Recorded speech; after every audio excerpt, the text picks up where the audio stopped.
ಹರೇ ಶ್ರೀನಿವಾಸ. ಶ್ರೀ ರಾಮಾಮೃತ ವಿಠಲದಾಸರ ಮಧ್ವರಾಯರ ಮೇಲೆ ಒಂದು ಕೃತಿ.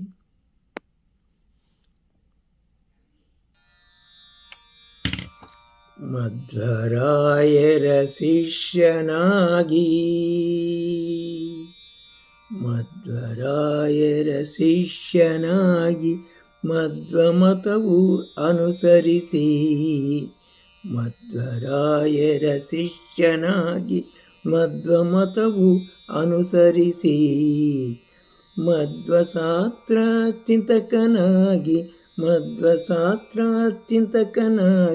ಮಧ್ವೇಶ್ವರ ಪ್ರೀತಿ ಪಡಿ, ಮಧ್ವರಾಯರ ಶಿಷ್ಯನಾಗಿ